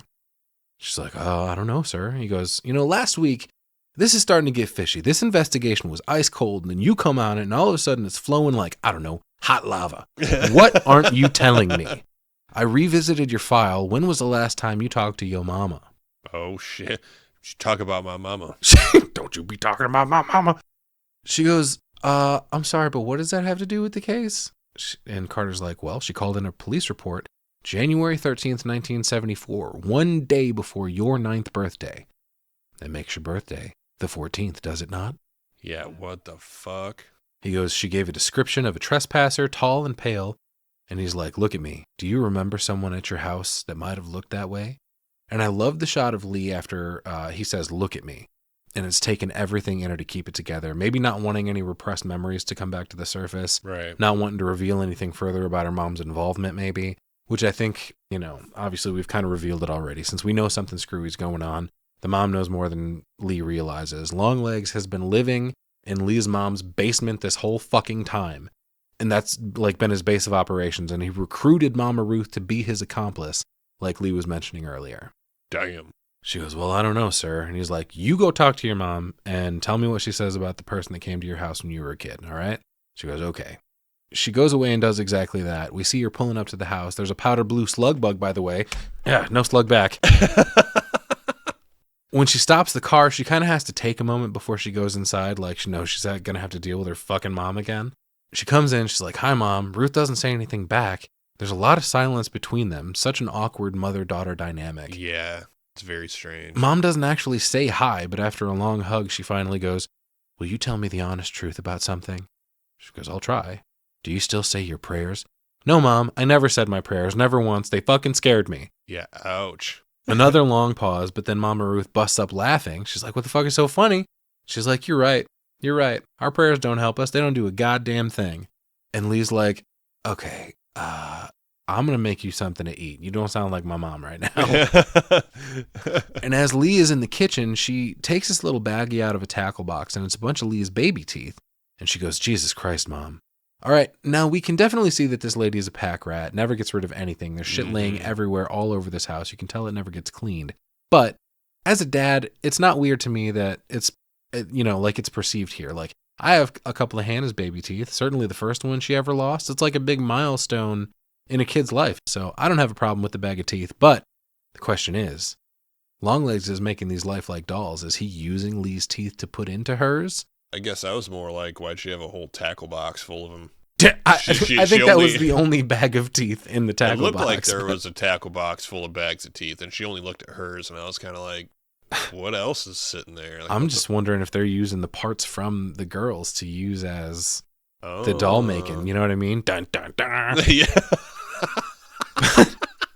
Lee also has a moment here where she looks over at the basement door and kind of has some trepidation about it. There's a little fucking cucaracha that climbs out from underneath it. And she sees the visions of the snakes again. So it gives her the willies, apparently, and for good reason, because there's a daddy Longlegs down there. Give it a willies. Gives it a willies. About to give you the willies. We cut to a flashback of Lee as a little girl, and her mama says, "Hey, good news. I got Deborah to cover my shift tomorrow, and it's somebody's birthday." Yay. Revealing to us that the shit has always been weird between them. Very standoffish. Every comment is concealing something, it seems. Grown-up Lee walks to that basement door and listens for a second. We cut back to the flashback, and Mama's washing something in the sink, washing some blood off of it, when a vehicle approaches their house, which prompts Ruth to immediately pick up the phone to call the cops, and she also runs to grab a rifle. I want to mention real quick that I love the choice that when they filmed all these flashback sequences, they did so with that older style camera with the smaller aspect ratio. Mm-hmm. Every time we go back to one of these flashes, it's in that 4:3 aspect ratio. Okay. It's really subtle, but it's if you notice it, it's an amazing choice. Right. But back to the present, Lee is considering grabbing the key, unlocking the basement door, and seeing what's down there. But Mama calls her just in time to stop her from that. Right. Damn, almost had him. But Ruth goes, "Lee, I can't believe it's your birthday again so soon. What a day that was. I bled and bled and bled and bled and bled." What Jesus if I Christ, told man. you that little baby Lee didn't control how you pushed her out of your vagina? Yeah, there's a couple of times when Lee gets blamed in this movie for shit that's not her fault. Right. She goes, "Mom, do you remember my 9th birthday?" And Ruth closes her eyes to make a show of thinking. She goes, "No, I don't think so. I don't remember anything. Do you?" Clearly, Mama doesn't want to remember anything. She doesn't want her to remember anything. But she goes, "Hey, what happened that day?" And she goes, "No." What do you mean, no? The fuck are you talking about? No. And she goes, "No, just the way it sounds, baby girl. I ain't telling you shit." Nobody came to visit. What? No big bad wolves. What possible... If I was Lee, this is the moment I'm hauling my mom in. Because what reason could you possibly fucking have to not tell me anything? You know? Just the way she goes about it, no little girls need to know. Right. Well, Lee's not a little girl anymore, you know? Well, she's like, "You called the police about a trespasser. What the fuck is the deal?" She's like, "Nope. Nobody ever came to visit us. Not any family, no strangers, no big bad wolves, no nobody. These are things a little girl shouldn't know." She goes, "I'm not a child anymore." She goes, "You're not a child because you were allowed to grow up." What? Allowed to? It kind of happens whether you want it to or not. You know? Right. I think it's interesting that there's a televangelist on the TV behind him. And she goes, "Allowed?" And Mama's like, "This is a cruel world, especially for the little things. Not all of them are allowed to live." She goes, "What are you talking about?" She goes, "I might have forgotten everything I possibly could for both of our sakes, but I never threw anything away. All of your things is all in your room." Hey, that's what part 2 is called, All of Your Things. Oh, yeah. So Lee goes up to her old room and sits on the bed, and yeah, it looks exactly like the opening scene. Nothing has changed a single bit. And as she sits there, she focuses on this little trunk in the corner and has a vision of little kid Lee digging into it. So she decides to take a look and finds a bunch of pictures. She finds one of Longlegs himself and freaks out, kind of stumbles back, and there's like a crazy montage of images that flashes in front of us for a second. And then we get a flashback to that opening scene, and this is the extended version where Longlegs is talking about cheese and crackers for some reason. Right. And baby Lee takes a picture of Longlegs, and Mama runs up and she's like, "Hey, excuse me, who are you and what are you doing talking to my kid?" "Hell yeah, Mama Ruth, that's what I'm talking about. Get this fucking creep out of here." Oh, yeah. But in response to this, Longlegs, sorry, I'm going to call him Dale for this next part. Dale starts doing a weird little gesticulation and then busts into this rock verse once again. He thinks he's a fucking rock star for some reason, but this is where we get the "let me in now, and it can be nice. Make me go now, and I'll have to come back. Not once, not twice, but as many times as I like." What the fuck was that, man? There's a really cool camera angle here, just like earlier, where it's not showing his eyes. So Yeah. You only kind of see him like nose down. But I mean, congratulations. That was the shittiest song anyone has ever sang. One note the whole time until the very last note. But like, Yeah, it's going to be a no for me, dog. Like, that was his American Idol audition. Back to the FBI complex, Carter asks Lee if she went to go see her mom, and she just hands him a Polaroid. He goes, "What's this?" She goes, "It's him." And she goes, "I found it in a box of photos at my old house." Carter goes, "You really don't remember this guy? I find it hard to believe you could forget this motherfucker." Yeah, no shit. And so, cool, they finally have a description, and Lee, somewhere in the back of her mind, kind of knew it the whole time, you know? And Carter goes, "Well, we're going to need to bring in your mom, see what else she remembers." She goes, "All right, we will, but for now we have this." And he goes, "Are you sure you want to start a manhunt with this?" She goes, "Yep." We get a quick shot of Longlegs' workshop and his tools and stuff, and then a shot of the doll face dissolves into a shot of Longlegs himself standing on the side of the road at a bus stop in winter. And he's just kicking it there with a suitcase and a fucking guitar. Again, the rock star that he thinks he is. A bunch of sirens approach. Cops come from both directions. They screech in as he sets his bags down, and then he puts his hands in the air. How the fuck did they know he was or was going to be here? This is weird. I guess pretty easy to find, dude. It's pretty distinguishable, right? I suppose so. Did someone just drive by as he was waiting at the bus stop and call it in, perhaps? I don't know. Hey, there the fuck he is. How the fuck would you know he was going to be at this random bus stop? But an agent gets out of a car and delivers the worst line of the movie. "Sir, I'm going to need you to get down on the fucking ground." Yeah, I believed him. Woof, dude. Take two. That was terrible. "I'm going to need you to get down on the fucking ground." Yeah, hell yeah, dude. It's like part of his, his reel that he sends to all the fucking production companies for his, audition tapes and shit. Yeah. But hey, you know what, ladies and gentlemen? We got him. We cut to a close-up on a screen of Longlegs that's now being interrogated by the FBI. They go, "State your name for the camera," and he says, "Dale Ferdinand Cobble." Ferdinand? Hell yeah. "Ever call yourself Longlegs?" And he's just like, "When do I see Lee?" And the agent's like, "Lee who?" And he goes, "Harker, the Herald Angels sing." And he goes, "How the fuck do you know Lee Harker?" And he goes, "Oh, a friend of a friend of a friend." Yeah, what? "And this friend wants me to say, happy birthday, Lee Harker." And he's fucking like, oh my God. Dude, this whole time, on. he's like, his emotion is so deep through all of this. He's like, "And he wants you all to know that he'll be there, and you'll be there, and you'll be there, and you'll be there." And it gave me like a Wizard of Oz vibe, like the end of the movie when she was like, "Oh, I had a crazy dream, and you were there, and you were there." But he starts singing Happy Birthday, going off, and they turn the playback off like as he approaches the end of the birthday song as we know it. But we get Agent Browning popping back in here, and she says, "It goes on like that for a while." How long? 24 minutes. Yeah, what the fuck, dude? Holy fucking shit, dude. A half-hour long birthday song? I'm into it. Hopefully that's on the soundtrack. Yeah, hell yeah. There's also a cool moment I wanted to mention as Lee's standing there listening to him talking. We can hear her heartbeat. Apparently that was accidental. Her heart was beating so hard during filming that her mic was picking it up. Oh, wow. And it works really, really well for the sound design of the scene. Crazy. Amazing. Carter gets everyone reeled back in, though. He goes, "All right, everyone, get out of here. Browning and Harker, you stay. The rest of you guys get the fuck out." Agent Browning goes, "His luggage was stuffed with notebooks filled with handwriting that matches the letters found at the scene. Suffice to say, it's all heavily satanic." Cool.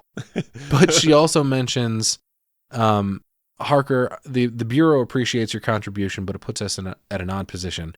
So far, there's no physical evidence that Cobble has ever killed anyone. I mean, he worships the devil, that's for sure. But in the United States of America, he's allowed to do that. Fuck yeah, America!" Hell yeah. Browning goes, "I'm more concerned about the fact that he knows who you are, but he can't do anything else about that now that we have him." And Lee just launches into the quote from earlier, "And I stood upon the sand of the sea. I saw a beast rise up out of the sea with 7 heads and 10 horns. And on his horns he wore 10 crowns, and on each head was written the blasphemous name." Browning is like, "Oh, Book of Revelations, right?" And Lee's like, "No, idiot. Revelation. There's no S. It's singular." Fucking duh. Got her. Actually, it's the Book of Revelation.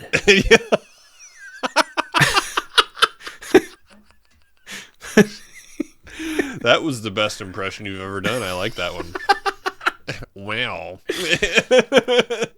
Lee goes, well, Longlegs isn't alone. He has to have someone helping him, maybe multiple. Bitch, you already know who it is. Come on. Come on. But it has to be someone that the families felt comfortable letting into their house. Either someone they know or have met before, maybe a child, someone that could pass as a child. And I was thinking, oh, like you? But Carter goes, all right, Harker, come on. We got the guy who wrote the letters. If we do this right, he'll spend the rest of his life in jail. And she goes, but it's not over. The triangle isn't complete. We're still missing the 13th. Browning is like, that's today, Agent Harker. What are we supposed to do about that? Wow. And she goes, well, we can expect his accomplice to kill at least one more family. And Cobble's the only one who knows who that is. No shit. She goes, where is he now? And Browning goes, he's downstairs, right under your feet. Just like he's always been, Lee. Shimon, Lee. But we get a shot of the hall and then back to the flashback of that fateful day. He's like, I'm a friend of a friend. What friend? Mama asks. You ain't got no motherfucking friends and you know it. Look at you. Gross. But he goes, my friend that lives downstairs. Ruth goes, downstairs from where? And he goes, everywheres. You can even call him Mr. Downstairs. Oh, no, thank you. Satan? Yeah. Nice. We cut back to Lee about to go into interview Longlegs herself. She walks in and immediately he goes, oh, there she is, the almost birthday girl. And it's amazing. The second she walks in, he's welled with emotion, starts fucking crying because he's so ecstatic to see her. And he's just sitting at a table, classic interrogation room, of course. And he goes, it's funny. The day you decided to go into law enforcement, you were 20. We had such a big laugh about it. We? Who's we, Kimosabi? Right. And he goes, although it was only me who laughed, not she. And she's like, who is the she that you're talking about? And fucking LL Ghoul J gets intense right here. He kind of slouches over to lean closer, and he gets all theatrical. He goes, the seventh she, to be given the same choice that they've all been given, crimson or clover, accept the gift and destroy it. Destroy yourself and yourselves, or keep it and bow down. Bow all the way down. Yeah, book this, bitch. And get right down to the dirty, dirty work. Work that gets dirty as it cleans like a mop, like a rag. And she goes, but you don't work alone, do you? Someone's been helping you out, an accomplice. And he's like, knock, knock on the farmhouse door. A nice lady with a Bible and a congratulations, you've been selected. You may now collect your gift from the church. And he becomes really animated in this scene, almost like he's acting out in an interaction between his accomplice and the victims. Right. And he goes, it says it right here on the orders from the man downstairs. The Camera family farmhouse will be so bright and white you can't miss it. And she goes, are you referring to Carrie Ann Camera? What did you say to her at the mental institution? And he goes, oh, but Lee, your house was even whiter when I came to visit. January 13th, 1974, right? And he goes, house number 8 was so white, whiter than a fish's throat, whiter than tits. Yeah. Tits aren't always white. Sometimes they're tanned. That's kind of racist, saying that all tits are white. No, come on. All tits matter, all right? Stop saying shit like that. But what is with him in the White Houses thing? It's interesting. Maybe destroying something pure, I guess? Yeah, I guess so. Longlegs says, I knew then that the work we were doing was immaculate. Between him saying cuckoo a bunch earlier and saying immaculate, that's what I'm talking about. Like, are these name drops, little casual name drops for their other films coming from Neon? She goes, your work is over. It's done. And you're going to be in here for the rest of your life. And he goes, yes, I am done. But I won't only be in here. I'll be a little bit of everywhere, waiting in the wings, in the Father's wings. I also wonder if the phrase, I am done, is a biblical reference as well, just like Jesus saying, it is finished as his last words, according to the book of John anyway, but like maybe framing him as the Antichrist. Nice. Perhaps. She goes, who's been helping you? And he goes, well, I'll let you get started now. She goes, who's the man downstairs? Who does number 2 work for? And he goes, ask your mommy, motherfucker. Why don't you ask your mommy? And she goes, my mother doesn't know anything. And he just says, Hail Satan. And he slams his fucking face on the desk. This scene is super intense, dude. I think Cage sells it amazingly well, of course. He's always wonderful. But the gore here is nasty as fuck. He slams his face against the table a good 5 or 6 times. Agents rush in. Lee has backed herself up against the wall. We can see that the blood is kind of sprayed all over the walls, but not much seems to have gotten on Lee somehow. Right. Maybe suggesting that she remains pure through all of this, never corrupted by the influence that's been looming over her for her entire life. I mean, there's a little bit on her chest and forehead, but her white shirt remains pristine. Right. Anyway, yeah, man, during his headbanging, which is an appropriate way for a rock star to go out, you can see fucking some teeth falling out of his face and laying on the table. Yeah. His nose just breaks the fuck off. Yeah. It's insane. The Gross. final image of him looks almost just like a skull laying on the table. It's crazy. Nasty. And we finally cut away from that to another card that tells us we've arrived at the final act of this movie, part 3, Birthday Girls. Lee is back in the hall trying to get her shit together after the wild ride she just went on. And Carter's like, that's it, Harker. No more, or that's more than enough. We had the guy and now we got nothing. We let all those families die and nothing about any of that is better or okay, but it's done. And he goes, oh, and as for the 13th, while you were in there, Carrie Ann Camera jumped off the roof at Water Rock. Yeah, he must have told her to do that when he saw her. Just like how someone told all the others to do what he wanted. But he did it alone, with no accomplices, no black magic, no voodoo, no nothing. And Carter storms off all pissed, but Agent Browning sticks around. And, like, this is another instance where, like, why are you yelling at Lee? She didn't have any fucking idea he was about to smash his face on the fucking table and kill himself. Right. Well, who decided? What was she supposed to do? You know, like, who decided to let her go in there by herself anyway? Well, yeah. Right away, I was kind of like, if you think that there's a special connection with her, maybe it's a conflict of interest that she shouldn't be the one to interview him. right. That's But what I was thinking. again, he was specifically using her name, so it kind of had to be her. Right. So Carter storms off, and then we cut to the two of Lee and Agent Browning driving back to Ruth's house. And Lee's like, you didn't have to come with me. And she's like, oh, I wasn't going to let you drive after what you saw today. Right. How do you want to do this? And she goes, I should go in alone. I'll tell her we need to bring her in for questioning, that I think she could help us identify the accomplice. And Browning's like, all right, well, I'll stay here then.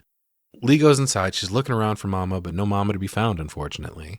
She calls out to her a couple of times, and then back outside, we see Mama Ruth creeping up to the car, dressed like a fucking nun for some reason, and holding a shotgun. She raises the gun up to Browning's head and fires. Dude, you are a shitty FBI agent. You heard nothing. You didn't see anything in any of your mirrors. Yeah. Come on, dude. I find it hard to believe that she's completely oblivious to the presence of this fucking shotgun-toting nun. Yeah, I can't believe she isn't on high alert, you know? Right. That, you know, there's a bunch of fucky shit going on. Longlegs just fucking killed himself. You're going to pick up the only person that you have left to interview. But yeah. You know? Ruth blasts Browning point blank with the shotgun. And Lee sees Ruth walk around to the other side of the car through the window, and then Ruth fires again through the passenger side for some reason, gives her a little double tap. Yeah. You are not telling me that first one didn't take care of business. Right. That would have exploded her head all over this car like a fucking watermelon at a Gallagher show. That's what I said. She shoot her in the head again. There's no head. Yeah, hey, dude. Regardless, blood spray on the inside of the car is badass, you know? Lee freaks out and runs outside. There's another little image of a devil in the window behind her right here. And she also now sees that Ruth has her gun trained on something else that looks exactly like baby Lee. Turns out it's another doll that looks exactly like Lee did as a child, even dressed in her clothes. Yeah, fuck. And Lee's like, Mom, put the gun down. What is that thing? Ruth goes, you caught him. Now he's free. She goes, you mean Cobble? But Cobble's dead. He's gone. Cobble's dead. It's okay, Mom. It's all right. It's done now. And Ruth goes, you're free too, baby girl. And Ruth blows this doll's head off. And when she does, we see some devil smoke escaping from both the doll's head and Lee's head. Yeah. And then she passes out. Like a black fog, kind of. So however long this doll has existed, that devil smoke just been in Lee's head this whole time? Yeah. Okay. Yeah, dude. Her brain must be delicious. Devil fog. Smoked brains. We flash back to the opening scene once more, and Mama Ruth starts telling a little story. Once upon a time, there was a little girl named Lee. She lived in a little house with her mother. We dissolve into a shot to reveal that she's actually telling the story to young Lee in bed, as if it were a bedtime story, but it seems to me that she's trying to condition her here, to convince her that what has actually been going on in her life is just a story. Right. It's also interesting, I realize, that it's usually the dad that freaks out and kills everybody, but in Lee's case, She doesn't seem to have a dad. We don't really hear anything about a dad, so everything happened differently. Instead of killing the family, they recruited them basically to do their bidding, etc.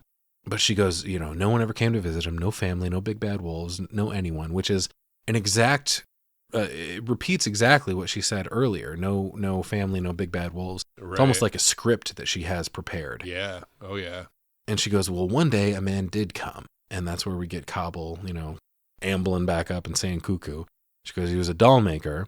He mentions that he was dropping off an early birthday gift from the church. So this is the first, you've won, a special gift from the church. She goes, the doll maker started his work, his terrible magic, the work of the devil. And at that point, Longlegs leans in and gives the doll a little too passionate of a kiss on the forehead. If you ask me. Ruth is like, with a little bit of him in every one. The doll made the little girl forget and told her where to look and what not to see. The devil wanted the little girl for his own, and right here we get another shot of the devil materializing behind young Lee as she sits in her room and watches the madness unfold as Longlegs ties up her mom. She continues, but her mother could never let that happen. And we cut to Cobble tying her up, and he's like, you could have played nice with me, but you didn't. And now all that has led to all of this. We get another shot of the shrouded doll with the orange eyes.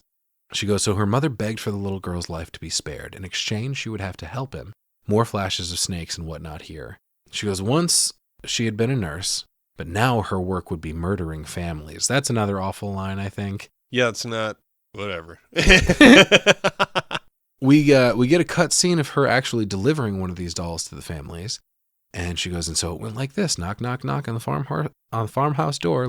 Nice lady with a Bible and a congratulations, you've won a gift from the church.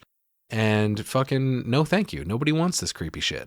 Dude, it seems too real. I feel like a lot of people could get inside of somebody's house by doing something like that. Oh, yeah. Your guard is down when you see someone from the church, Right. Like, no way they're up to anything nefarious. Yeah, pretty scary, actually. Especially back then. Like, the further back you go in time, the more open people were to that stuff. Oh, yeah. Absolutely. But she mentions all her mother had to do was get inside, and from his hiding place within the dolls, the devil did the rest. All her mother had to do was watch. Did no one ever find it creepy that the doll being delivered was an exact replica of the kid it was being delivered to? Yeah, that's strange. That's very strange. We see the aftermath as Ruth runs away from the house and throws up, knowing she just did something awful. She goes in and makes sure it happened the way he wanted it to. That was the deal that she made. And then Lee wakes up in Longlegs' bed in the basement. Fucking zebra stripe pillows. That's got to smell so bad. It's got to be disgusting. All the smells and all the fucking bodily fluids have got to be on this fucking mattress. But she hears the phone ringing in the distance, so she finally stumbles out in this really cool upside down shot, telegraphing to us that now that she knows everything, it's all flipped on its head, She makes her way up the stairs and picks up the phone, and it's just a low, scary voice saying, "You're late for Miss Ruby's birthday party." Yeah. Oh, no. Motherfucking Oh, no. Carter. Oh, no. Oh, no. No, I know. Fucking Carter's family was next. This whole time. The whole time?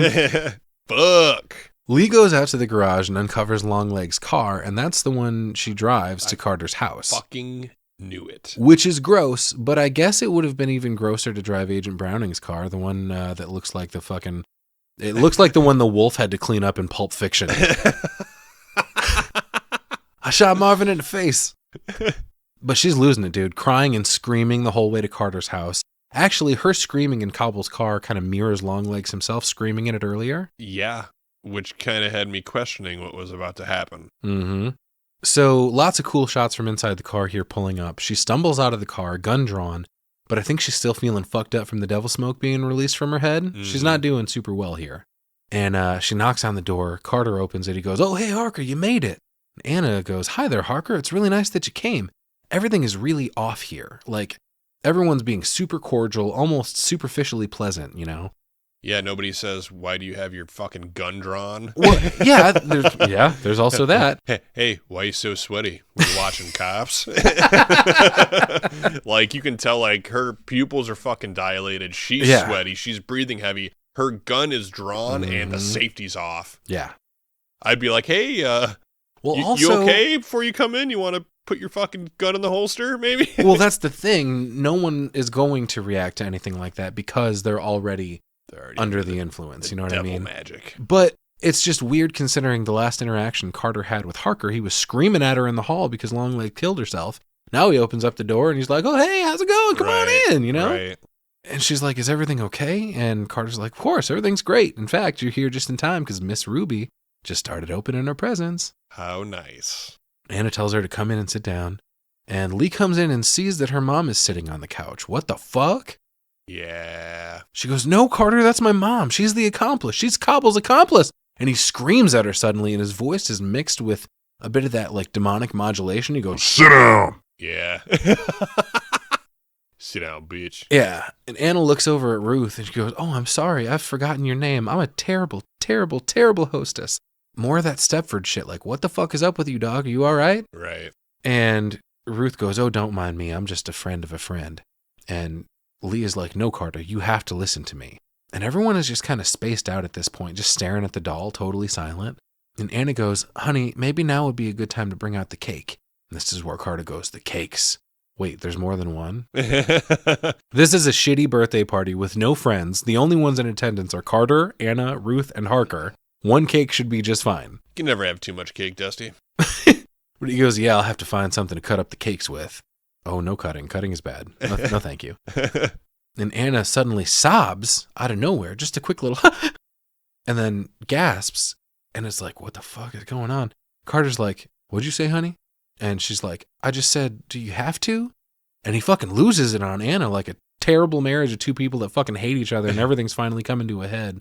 He goes, do I have to cut up the cakes? Yeah, I got to cut up the cakes. It was your stupid fucking suggestion in the first place, so I got to cut up the cakes. God damn, man. It's just cake. Cake is a happy occasion. Evidently, the devil doesn't like cutting up cake and serving. I don't blame him. He should have some. He just wants to just palm it and fucking bite into it like a 1-year-old baby at their first birthday party. To cut the cake. Right. So Ruth starts talking to Lee about the family as if they aren't right there in the room in front of them. She goes, the woman is already dead and the little girl will be next.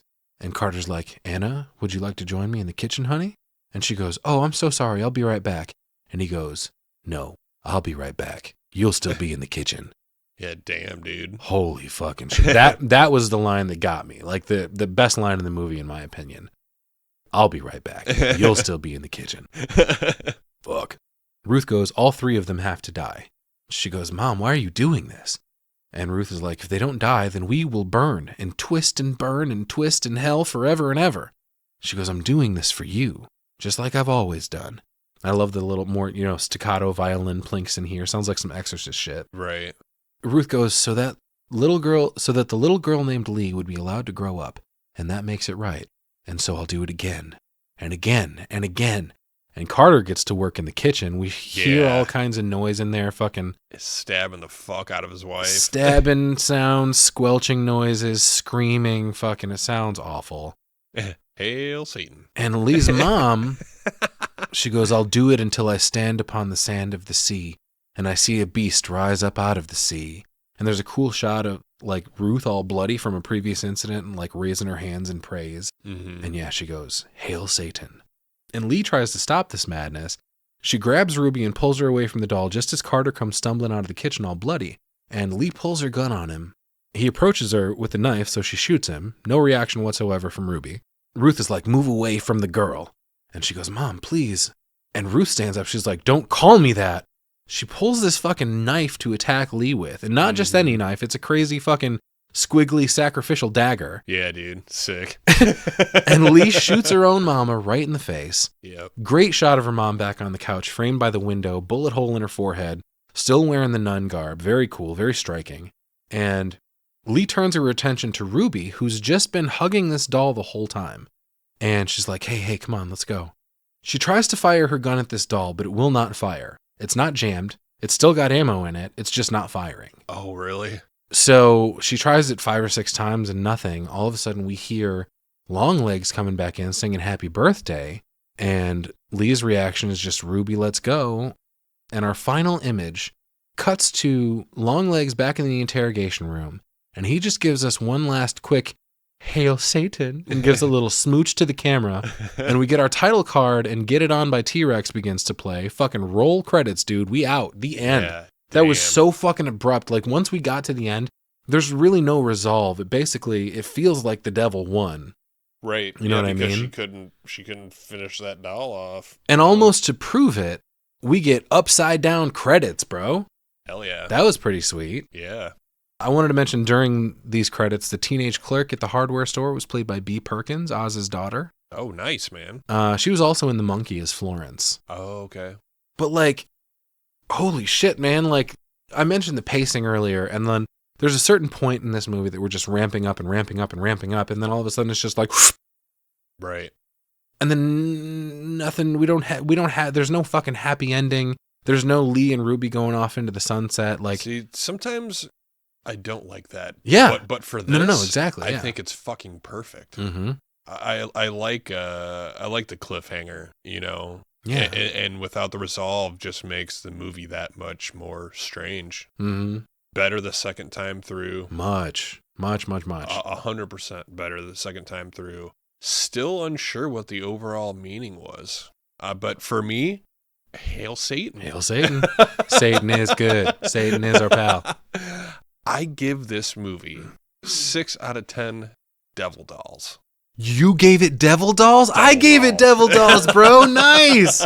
I'll get into how many devil dolls I gave it in just a second. I wanted to mention during the credits, we confirm there's a hell of a soundtrack on this thing.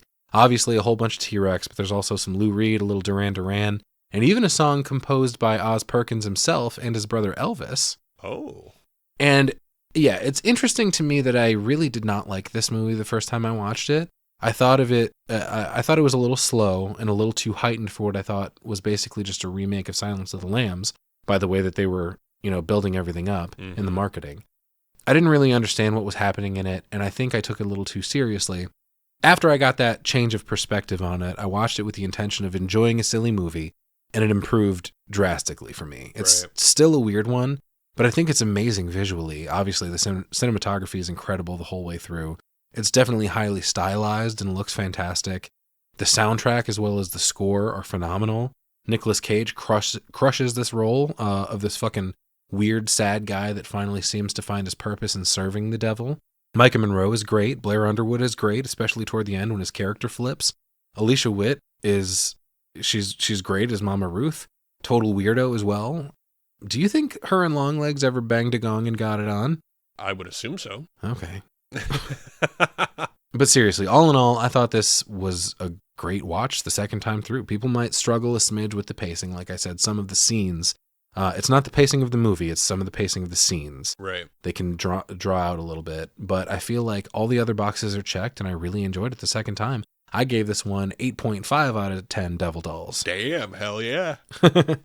So I would recommend definitely check this one out. I'd run out and get you a copy if I were you. And hey, while you're at it, grab one of The Monkey as well. That was a lot of fun and definitely more of a straight up horror comedy. I think Oz is killing it in his first couple entries into his, mainstream directorial career. And I'm looking forward to see what he's got for us next. Yeah, hell yeah. Absolutely. Great one. All right, everybody, that's going to do it for us. Once again, as always, we had a good time. We hope you did too. And never forget, dreams are fleeting. Only nightmares last forever. Follow your nightmares.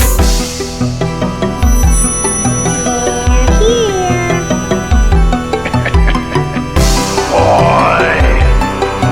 Kill her, Mommy. Kill her. I bid you welcome.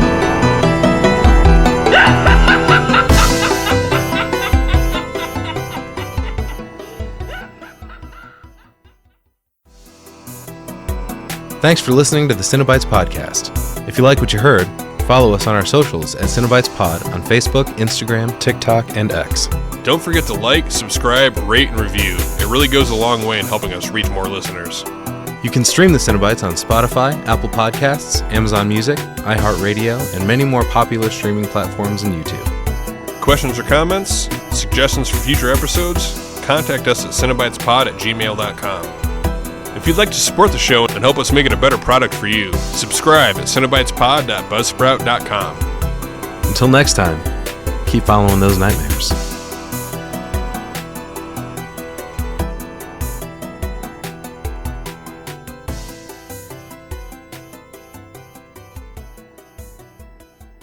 Oh, do I have to cut the cakes? Yeah, I gotta cut the cakes. It was your stupid fucking suggestion in the first place. I guess I gotta go cut the cakes. Might make sense if we made some cakes to fucking cut them. Yeah, how am I supposed to serve them, bitch? I hear you looking for cakes, bitch.